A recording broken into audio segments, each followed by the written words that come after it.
Good evening, everyone. Welcome today. Welcome along to another edition of Wayside Voices. I'm Jon Owen, the pastor and the CEO of Wayside Chapel. And tonight, our Voices series is Voices from the Community. And we've got some very special guests joining us, and I'll introduce them in a moment. But just wanted to take a moment to thank you for logging on, and also to remind you, if you have any questions, put them into the chat box even now, and we'll try and get to answer as many questions as we can. This Voices series is about creating conversations that will hopefully bring about a sense of optimism and joy and hope through some dark times. I congratulate all of you who are in Sydney for making it through our 2-week lockdown. You've done well, and even better if you've managed to get through to a hairdresser. So I rang up my hairdresser, and they suggested Jim's mowing might be the best first pass. So I've booked in with Jim's next week, and we'll see how we go. But as you can see, I've lost a bit through the pandemic as well. So anyway, it's great to have you. Thank you for your time.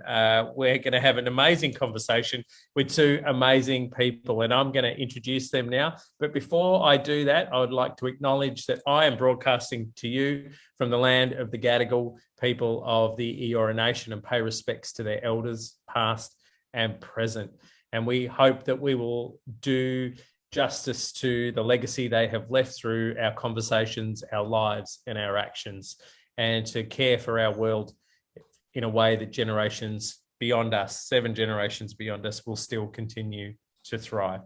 So, and I extend that welcome acknowledgement to any Aboriginal or Torres Strait Islander people who might be logging in tonight and joining us for our Voices from the Street, Voices from the Community. Today, and I'm going to, as I introduce her and she introduces herself and tells us a bit about herself, I'll get her to tell us what land she is coming from. But welcome, Daisy Turnbull. Thanks so much for having me, John. I'm also on Gadigal land and pay respect to elders past, present and emerging. So do you want me to say my bio, or you can do it? I can do it. Daisy is the Director of Wellbeing at St Catherine's, and a long-time friend of the Wayside, and we have a mutual friend through her volunteering with Lifeline. And so Brendan, hello to you there if you've logged on to us. He'll probably be texting us during this. He will probably be texting us voraciously through this time. It's also Daisy recently, last year, I think it was, coordinated an undies donation drive for her Year 11 students. And Amanda, who's here. Hello, Amanda.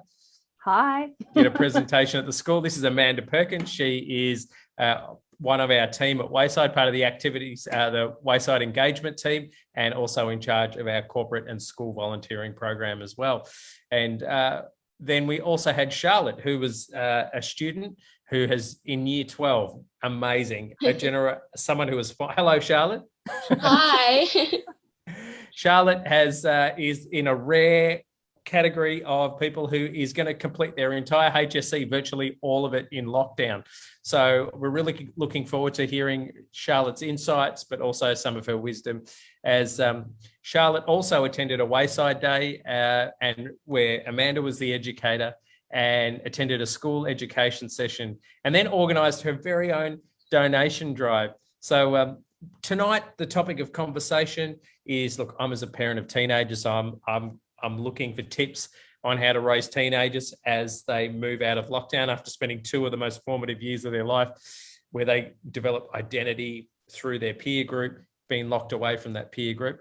But also when young people engage with their communities, we know that it creates, even for us as adults, a sense of belonging to something bigger than ourselves.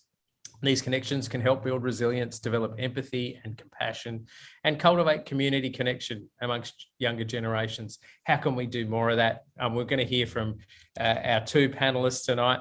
But Daisy, tell us a bit about yourself and how you got to know us at Wayside. Well, I've known Wayside for a very long time, so my family's been involved with Wayside, which has been fantastic. But I run the wellbeing program at St Catherine's in Waverley, which is an independent girls' school. And St Catherine's has had a great relationship with Wayside for many years. We have a year 10 service week where girls have come to Wayside, but that's been put on hold for the last 2 years.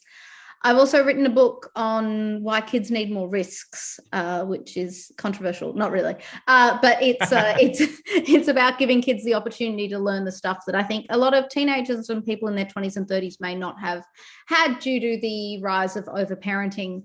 And I've got another book coming out next year on questions to ask teenagers.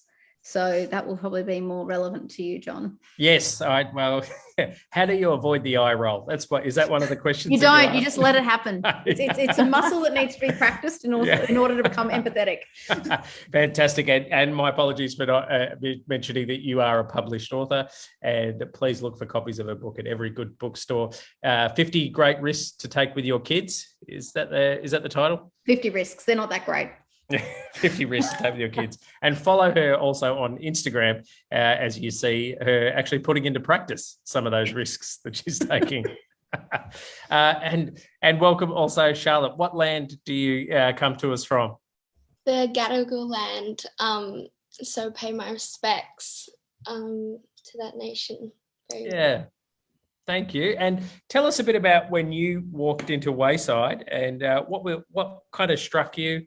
What started rattling around in your head and your heart through that time? Yeah, well, it was quite a new experience because we learnt of Wayside through our school, because I do community and family studies, and one of the groups we were focusing on was people experiencing homelessness. So when we came, we'd learnt so much about it, and we felt kind of prepared, but actually being there was a whole other thing.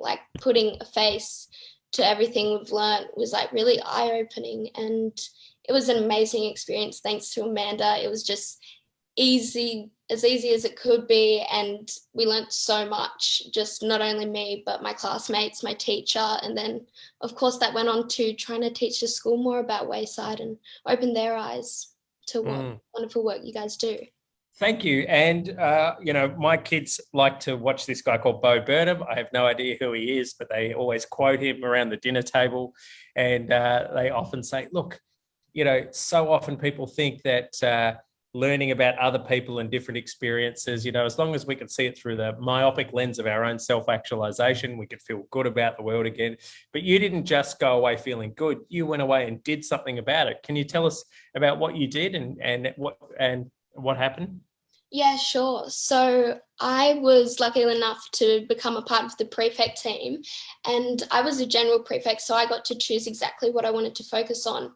And I wanted to become a charity prefect. So I started the initiative to come up with a charity each term. And then after coming to Wayside Chapel, I'm like, this just has to be our next one. I know about it. You guys are doing a great job, and it just needs to be talked about. So I came into contact more with Amanda, and I just started asking her, what do you guys need from us? What can we do to raise awareness at our school? So I just made weekly announcements in our assembly, and we created a donation drive, and they all stepped up, brought heaps of stuff. Our whole office was just full of everything. I had to come in on a Saturday to gather it all. Yeah. I think there was about wasn't there 6 huge boxes? We have a picture on social media somewhere of you sitting and then there's just this huge amount of donations, which is amazing. Yeah. Now, that's a good segue into Amanda. Tell us a bit about yourself. How long have you worked at Wayside, and what do you love about working at Wayside, apart from having me as a boss? It's a laugh a minute, that's for sure. I've been at Wayside for just about over 2 years now, and I am the community educator at Wayside, which means I get the privilege actually to look after school groups that come in, and I run education sessions for them. And then I also look after corporate groups. And it's an absolute honor and privilege to do the work that I do. And I think what resonates with me and the work that I am doing at the moment is that when you see that moment of transformation, so I know for Charlotte's, you might have experienced this yourself, Charlotte, but when you have a room full of students and there's a moment where you can see that they're like, oh yeah, I get it. And when we have corporate groups come in as well, they actually help to prepare a community lunch for the visitors that come to Wayside. And my favorite part of that day is actually afterwards, when people are sitting down reflecting on the day, and you can see that people are, there is a definite transformation there. So yeah, that's why I love working at Wayside. Oh, thanks, Amanda. And I look forward to you riffing around.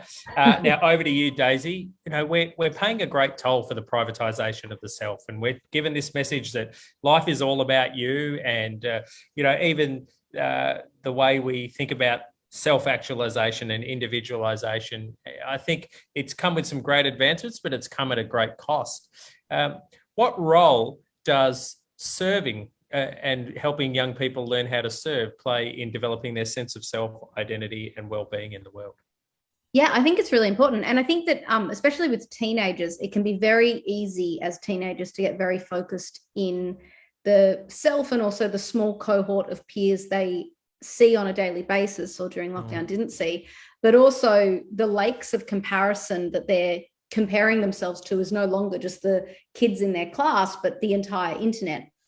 And this can lead to a lot of issues we've seen around self-esteem and increased rates of anxiety and depression.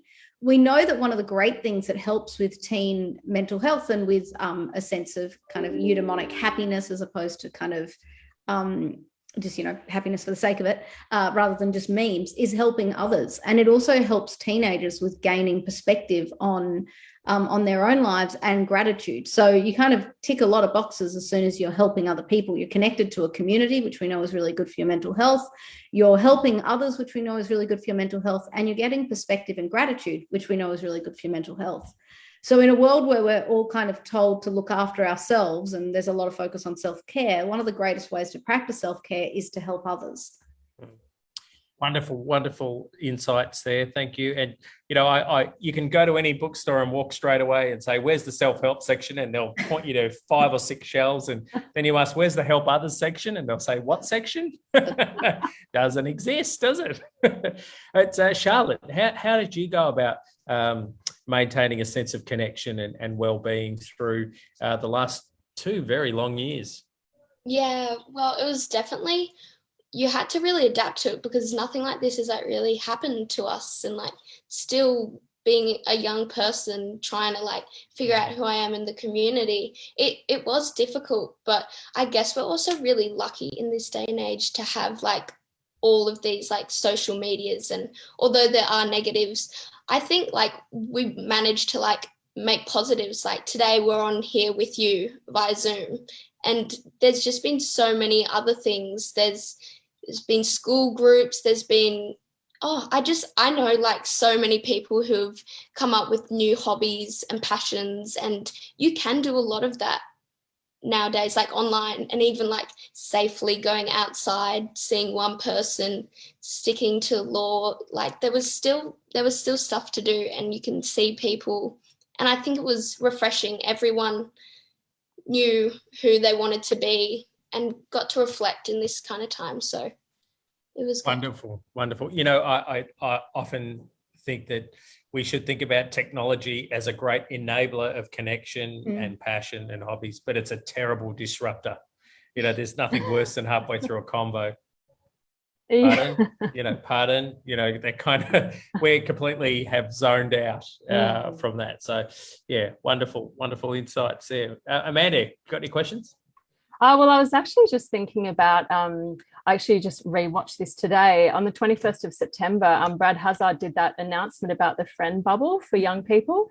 And I was just watching again. It actually made me quite emotional. But Alyssa Horan was the Year 9 representative who she was on the advisory group, and she was talking about, thank you for giving young people a voice. And we are really struggling, through this lockdown. And I think Brad Hazard was even emotional, but I think even the journalists as well were actually asking the young person, asking Alyssa questions like, how have you found this? So I think it was really amazing for her to actually have a voice. And I'm just wondering, Charlotte, for you, how did you find that when you finally got a friend bubble? Did that really make a difference to you and your studies and your mental health?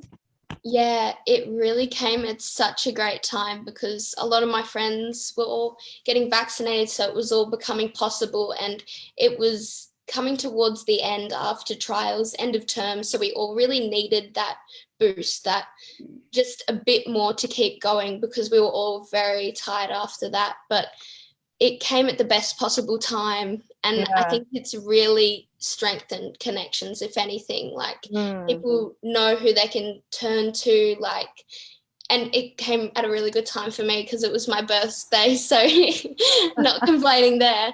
But no, it was definitely really good to also see someone from my age group come up and voice their opinions, because I think that was one of the concerns, like when everybody was coming up, although we respect all those elder than us, and you know, it's a really tricky time. Like there's no right or wrong thing to do. It's all so new, but it was just really refreshing to be like, okay, we have a voice and there's someone there speaking on behalf of us, because it was really tricky with the HSC being moved around, and we just wanted our voice to be there just so they could hear us. So I suppose that's an example of community coming together, and Alyssa was actually doing her part to actually bring people closer together, because I know she talked about that she said she had really good supports with her school, you know, and she was able to reach out to people via Zoom like we all have been doing. But she also mentioned, look, that I know that there are other people that are less fortunate, so this decision really helps them, which I thought was really wonderful. Great. Daisy, how many students would you be in head of welfare for?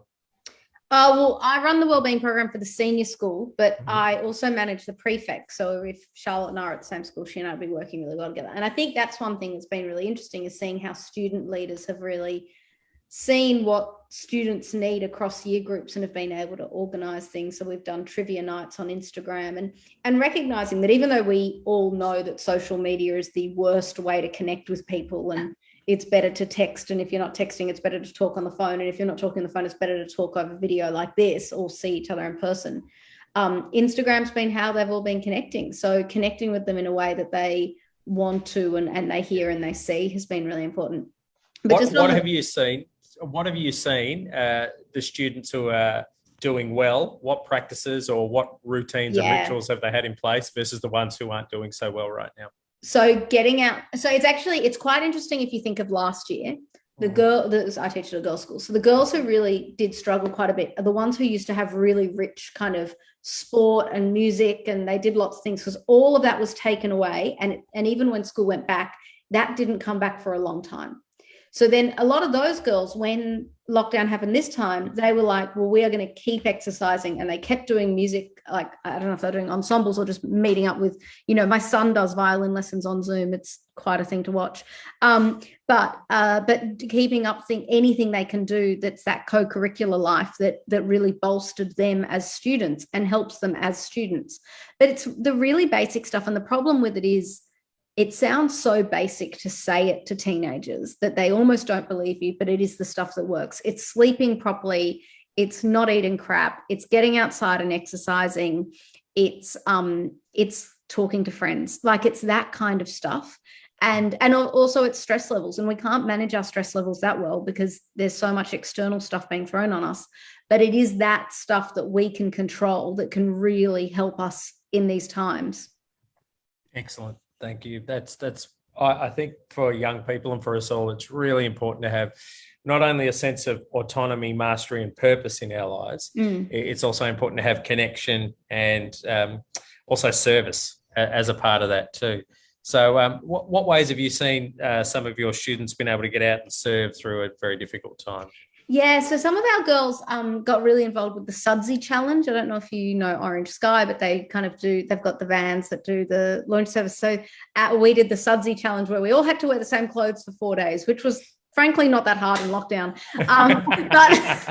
But the girls got really into it. They got competitive. They did a step challenge thing that raised money for different charities. And instead of doing, I think, Jeans for Jeans Day, they did like a running thing. So I think anything they could do that was really good. But the other thing is, and much like Wayside Chapel with the Undies Drive, it doesn't always have to be money. And I think, you know, the students like doing, I'm sure, Charlotte, you would experience as well, the Undies Drive is really good because for most people to buy a pair of undies is not that big a deal, but the impact it has on someone's life is so great.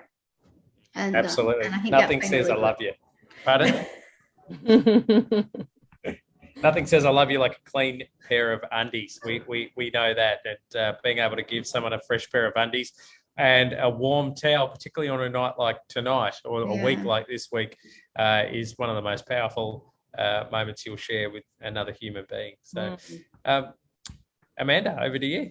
Yeah, sure. I was just actually brought to mind a particular school that came into one of our school education sessions. And usually the way it works is that people come into the session and then they feel inspired, and then they sort of talk about doing a donation drive or something like that. But this school, Corowal, if you're watching, hello, we love you. You are fantastic. They actually did it the other way around. And so they, one of the teachers was in a boomerang bags group, which I don't know if you've heard of them, but they make all the bags to reduce plastic waste and that kind of thing. So she'd gotten them to make all of these bags, and then the students each had a bag, and then they filled it and they knitted scarves, beanies, all that kind of thing. And it was so personal. But what actually struck me about it, they turned up to the session and we knew they were bringing a donation in, but they didn't mention it when they sat down for the session. And then following the session, one of the students came up and said, "Oh, where do we put all of our bags?" And I was like, "What do you mean?" And then they pulled out this bag and it had all this amazing like knitted scarves, and it was a really personally sort of curated bag. And then they were like, sort of all crowding around me and saying, "Oh, I had to get up really early in the morning to finish knitting, and we got the community to help us." And it was just such a wonderful thing. But I suppose what struck me about it was how humble they were. Like, they didn't come in going, "Look what we did." It was like almost an afterthought, like, "Oh, by the way, here's this beautiful gesture." So yeah, I just wanted to comment on that and say how wonderful it was to witness that. And how you were telling us before about a story from someone who first came to Wayside looking for support. And do you want to just tell us a bit about that story? Absolutely. So, in this subject, I suppose, I think this would really resonate with everyone. But there's a great video on our on YouTube on our website, so please have a look. It's called Andrew's Story, and it's actually it's about someone who used to be on the streets and then was a visitor and ended up working with us. And it's a really wonderful story. But Graham Long actually talks in this story and says that when this person changed was when their question changed from "what can you give me" to "how can I help?" And I think that's when people, learn to thrive. So that was really an example of that, those students, how can I help? And that really brought them together. Now, Daisy, we often say that a miracle's about to happen when someone's question changes from "what can you give me" to "how can I help?" What are the sorts of things we can be doing or encouraging or teaching our young people to help that shift of a question occur? It's a really good question to change, but it's a hard one to do without just doing it in the kind of, laying guilt on them. To, just be grateful. It doesn't really work that way. And I do think often with service activities, we don't want to get into that transactional idea of, I'm doing this so I can get the badge or the line on my CV or the blah, blah, blah, or the certificate for it. So it's about relationships. And I think this is where charities like Wayside are so important, because you actually see the people you're helping on a day, like on a daily basis, if you're there every day, or when you're there, you see the people you're helping. Whereas I think there are other charities that are so big that, yes, you're helping them and it's amazing, but you're not actually seeing the impact you're having on their lives.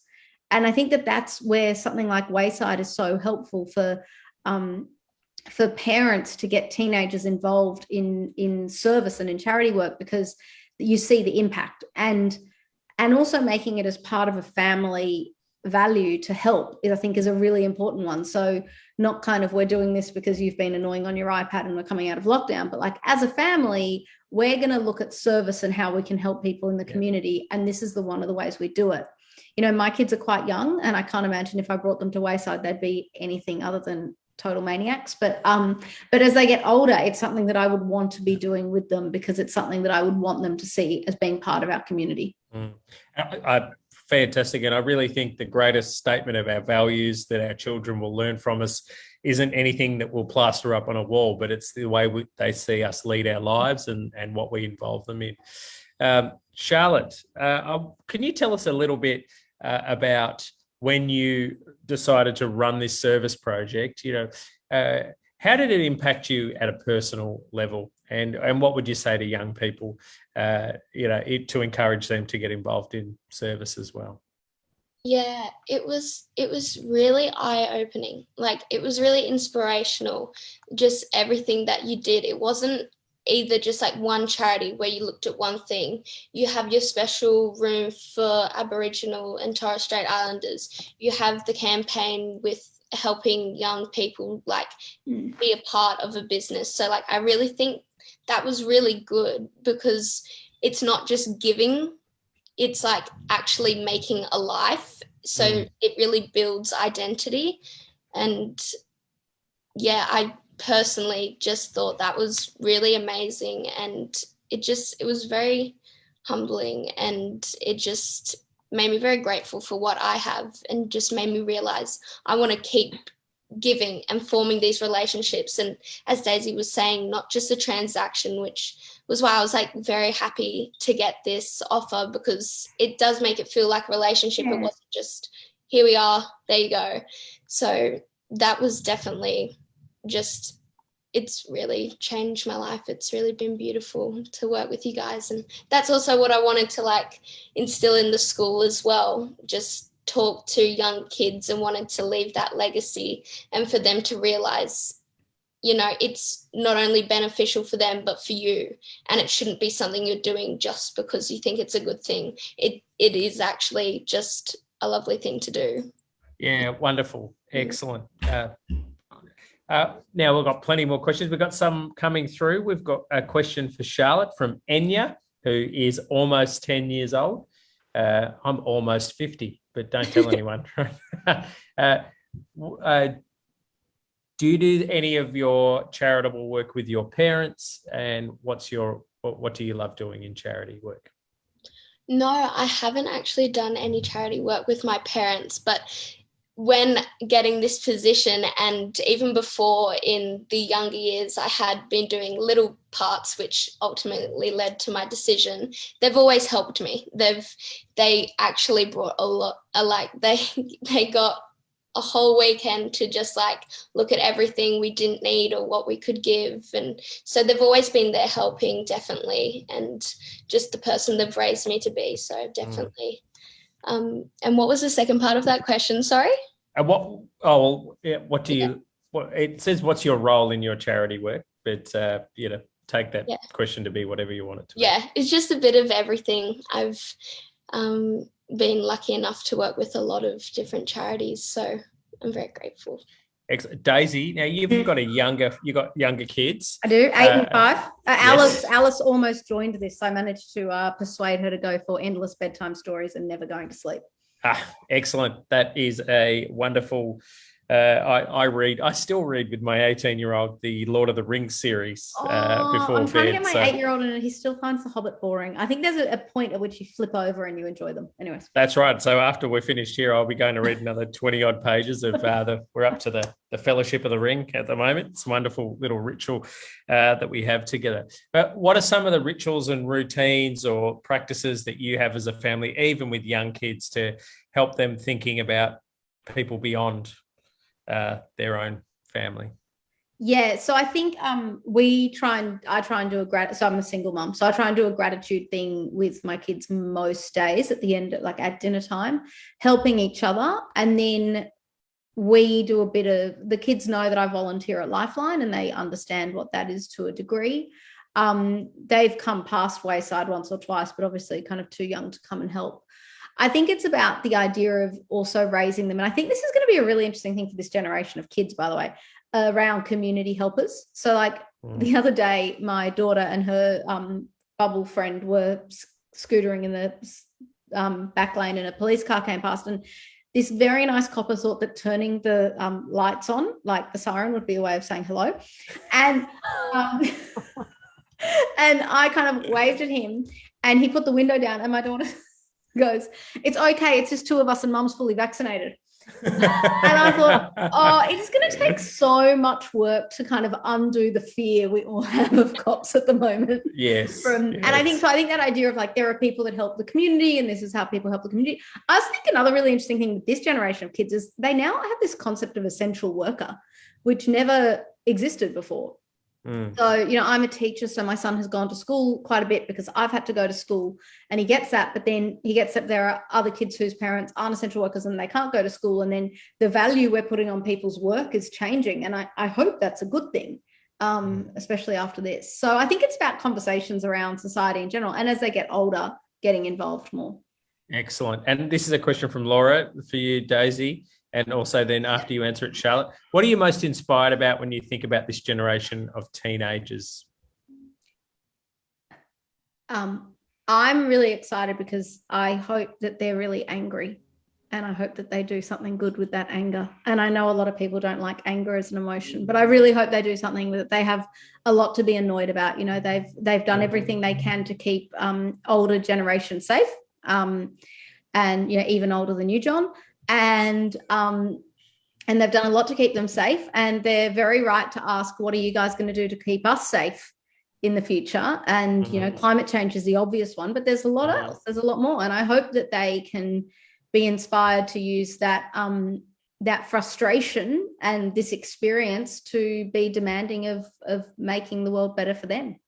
Excellent. Look, I think two things from what you've shared over the last few minutes. Anger is a gift, and it's how we use it that really makes a difference. And I don't think there's anything wrong with initially getting into serving others with the intention of just so it makes you feel good, because it's kind of, there's nothing wrong with that. There's no such thing as 100% pure altruism in this world. We get a kick out of it, and that's not a bad thing. It's where we go from there. So over to you now, Charlotte. What are you most inspired about when you think about your generation? Well, as Daisy said, yes, definitely quite angry, but I think in a powerful way. I think we have a lot of opinions, and we've seen so much for such young people. We've gone through COVID, we're learning about climate change. There's constant strikes, and we've just seen quite a lot for quite a young age. So I really feel like we will have to step up and be that generation to really push for change. And I think we're quite creative about it as well, and constantly thinking. So I'm quite excited to see what our generation will do. So are we. And you look at some of the greatest movements and advocacy moments have occurred in the last 3 or 4 years, all from teenagers and young women as well. So, I'm thinking about Malala, Grace Tame. There's so many very powerful voices that have come up from people of your generation. It's exciting times. Amanda, did you read the chat box? Oh, hang on a minute. Put me on the spot. Oh, sorry. I've got something in the way. Okay, Amanda asked. All right. Okay, from Samantha Heron. So, as a great advocate for and believer in the power and benefit of intergenerational connection, I'd love to hear everyone's views on how we create more opportunities to connect our youth and elders to share stories and learn from each other. Over to you. Great question, Samantha.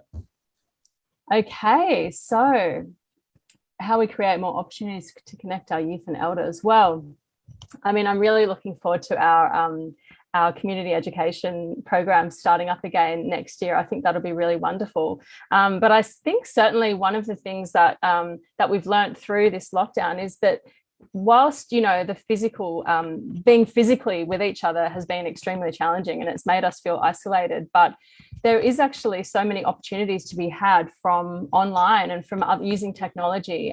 So I can think of a few examples that we've had certainly in our workplace of bringing people together in a meaningful way, and it sometimes it does feel a bit two-dimensional and we're all on screens, but actually it is possible to really connect and have really meaningful experiences. So I'm hoping that as we come out of lockdown and we do end up being more face-to-face, we can find other ways, we can find a bit of a hybrid of ways to actually connect with each other and share ideas and grow in a way that we never really thought was possible before. Thanks. Now let's throw that question wider. I think we've got to listen to young people more. So I think often when people talk about intergenerational connection, they're often, I don't think this is what Samantha's doing at all, but there's sometimes the assumption that young people should be learning from older people. I think it would be great if if it was a more, more of a conversation and listening from the old generation. But I also think exactly what Amanda said, like, one of the things at school, I've run the assemblies, and it's always really tricky to get good speakers in because it's in the middle of the day. And now we're all used to Zoom. Why can't someone just Zoom into the school hall? That makes it, that opens up the amount of people we can hear from, and the students benefit from it just as much. It's not the same as, having someone come and speak, especially if you want to have a conversation, but it does make life a lot easier. And we're seeing, with telehealth and that kind of thing, there's a lot of opportunities for continuing a lot of online stuff. Excellent. What are your thoughts, Charlotte? Yeah, well, I definitely think through like passions, because like passions aren't limited to age. Like everyone can get involved and learn from each other. As you said, Daisy, like it's a conversation. There's definitely things to learn about for both ages. And I think it's important because you do learn from your history, but then you're making your future as well. And there's even things as easy as like Meals on Wheels. My grandma's been involved with that for 30 years, and it's helped with her self of identity and then with others. And it's just an easy thing to do. Wonderful. And you can already see that you are a part of a family that has service at its heart. Now we've got a question from Josh Peachy. Josh is a good friend of ours, and he has just received his letter of freedom. He has been quarantining for the last 2 weeks as he had coronavirus, and we're so grateful that you made it through that time. And we'd probably have to be good to actually hear from you again, brother, at some point about some tips and tricks for how to survive 2 weeks in ISO and what makes a difference in that. Hi, Josh. Just saying hello. Looking forward to seeing you in person.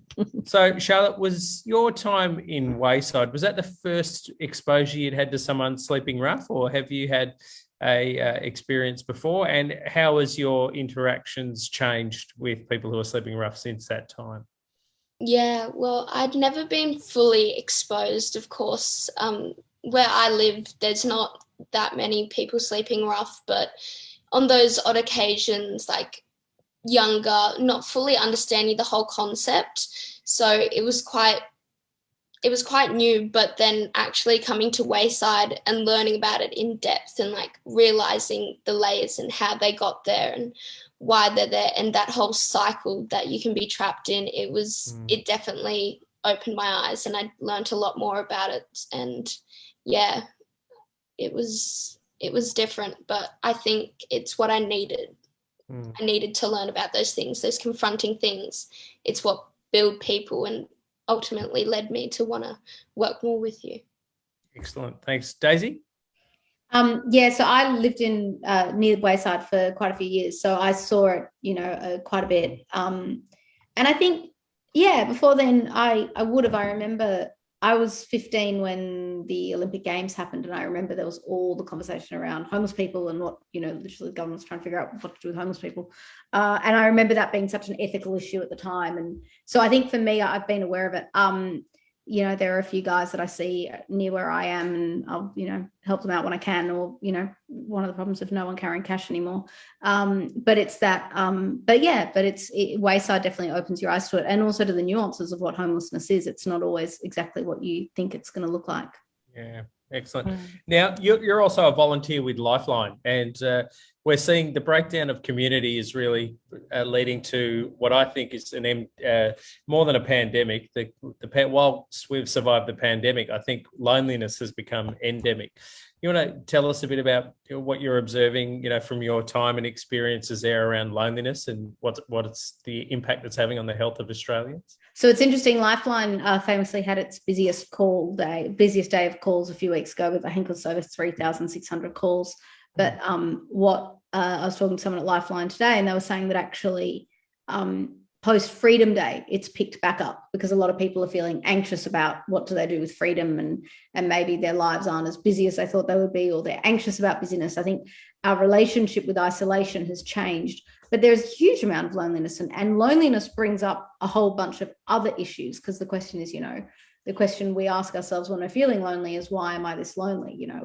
And so I think that there's a huge issue around isolation, and then the question becomes, what do people need to get out of a state of isolation? So how many interactions do they need? There's this old thing around, one of the reasons Starbucks became so successful was just as people getting on the internet, you could go somewhere and sit near people and drink coffee near people. So is it just being near other people, which is obviously difficult during lockdown, or is it having really big conversations with a few people, or having, short, what's known as high quality connections with people that can start little conversations, a smile at a coffee shop, or small talk? Will that help people? And I think that how people climb out of isolation is going to be a different path for a lot of people. But things like communities, and obviously with people not going to church as much, organizations like Wayside, where people can come and help and make friends, the way Brendan and I became friends through Lifeline, builds up that connection and that community. Yep. Great answer, which leads to another great question here is, how can we embed the values of contribution and giving back in our schools? I think a lot of, sorry, Charlotte, you go. No, you go. Both. How about you both go, all three of you? All at once. Charlotte, you go. I've just spoken. I'm going to have a glass of wine. Sorry, what Okay. What do you think my cozy mug's full of? Actually, just water. Right. Sorry, what was the question again? It was, how do we embed the values of contribution and giving back into our schools? Yep. Yeah, it's definitely, I've learned through experience and actually doing the work, because you can talk all you want, but the actions is what actually sticks. It's about showing them and doing it all together. And I think that was the best thing about not just bringing in a coin, it was bringing in something, working together with friends, like making like a whole community out of it. And I think that's probably the best way I found. Excellent. We always say at Wayside that salvation comes through the feet, not the head. You can know everything about contributing, but it doesn't make a difference to your life until you actually go out and contribute. So, Amanda. Yeah, I was just thinking about my former life. I used to work actually at Oz Harvest on a Nourish program, which was a Cert 2 cooking program for at-risk young people. And one of the things, that was a really great example of contribution and giving, because whilst these, teenagers were actually really struggling, but, trying to put their lives together because they'd had so many challenges that they had to deal with from such a young age. But one of the ways that they were actually able to thrive was by cooking the food for their studies, but then that food was then given out to agencies and to people that needed it. And so whilst these students were struggling in their various ways, they realized that they were doing something good for other people. And I just think that's a really wonderful example of ways that, teenagers can actually thrive when they're thinking about others instead of themselves so much. Excellent. Daisy? I think a lot of schools do it really well. But if a school did not have a service culture and they wanted to build one up from the very beginning, like you were saying, John, it's okay to do it because it makes you feel good, but also it's okay to do it as a bit of a competition. Yeah. So whether or not you're going to get like the Hogwarts style houses competing for who can raise the most money for different charities, then that is a great way to start it. But like Charlotte was saying, it's giving a $2 coin for doing a mufti day is not actually connecting people with the people they help, connecting students with the people they're helping. So things like volunteering at Wayside, or I know St. Catherine's is really involved with, I've just forgotten the name of it, but it's on Albion Street with Bread of Life. There's a church there they help out at, and we do breakfast there once a month. Like getting students on site helping connects them more and then spreads that message further. But if you're coming from nothing, then make it a competition. What great idea. What's the worst outcome? That you create a virtuous cycle that creates more funding for the not-for-profit sector. It's wonderful. And I think it's really important to realize that community and being connected to a community is more than just a feeling. It's about finding your role and your place in that community, which gives you a sense of purpose from it. When you find your people, you find your purpose. I always say, we used to take, when I was a youth worker out in Mount Druitt, the worst of the worst kids, the ones the cops would throw to us. And we used to take them out camping out in the bush near Burke and Brewarrina. And after about a day of digital detox and getting detoxing from whatever drugs they were on, is all of a sudden we'd say, well, we need to eat. So someone's got to light the fire so we can warm up the heater. Someone's got to chop the wood. Someone's got to take care of the dogs. And then we'd go hunting with some Aboriginal elders who would teach us about hunting. And all of a sudden, I think the problem for a lot of people in society now is they don't have a role. You know, they can just sit there and they'll be provided for, and they don't have a community which they're beholden. I remember this one boy, he came to us and he was going to jail all the time. And he said, when we were in town, I noticed it's getting cold and that old lady has no firewood. Can we go cut a load of firewood for that lady? And all of a sudden he came to life, you know, and he was begging, he was crying. He said, I don't want to go home because I'm just in the way all the time. That's why I steal cars. That's why I break into houses, because there's nothing for me to actually do. And I think we really need to give kids real roles and real responsibilities and real obligations. And that's, I think it circles back to the way we connect with our elders, and realise that we all have a role to play, serving elders and elders teaching us their wisdom. And that's the kind of culture of wisdom that we have. We live in a culture of non-wisdom that's personified by my favourite store in the world called Forever 21, I think it's called. God, who wants to be Forever 21? No, thanks. It's been a fantastic, fascinating conversation. I'd love to hear your final thoughts or anything you'd like to say, or plug your book too, Daisy. So, No, I would just say that if you've got kids or teenagers, now is the time to have conversations with them to get them to be the adults you want them to be. So if you want them to be an adult that's going to be giving to the community and thinking beyond their own friendship circle, you've got to role model it, but you've got to get them doing it themselves. If you want a kid who knows how to go hiking, you've got to take them hiking. Absolutely. Fantastic. Amanda. Sure. So I suppose I'd just like to say that, you know, as individuals, young people, old people, everyone, we all respond to the same challenges in different ways. But when we come together and embrace our differences, then that's when we can really learn from each other and build community and thrive and grow. And I hope that we, as part of the community education program, I hope I get to do more of that. And I hope I get to see more students such as Charlotte doing great things. Excellent. We look forward to having students back in Wayside. It'll probably be kicking off next year. I think, well, fingers crossed, all things going well. Charlotte, thank you so much for your time tonight. Any final thoughts you want to leave us with? I would just say yes to all opportunities, because if I didn't say yes to this prefect role, I don't think this would have happened to this extent, at least. So say yes. It's never too late to start saying yes and find that person you want to be in the community, find your role, because it definitely helps you, helps others. So there's definitely no harm in it. I don't think there's a better note to end on than that. Thank you, Charlotte. Thank you, Daisy. Thank you, Amanda. And thank you to everyone at home for logging in. Hope it's whet your appetite for more. See you all. Have a great night.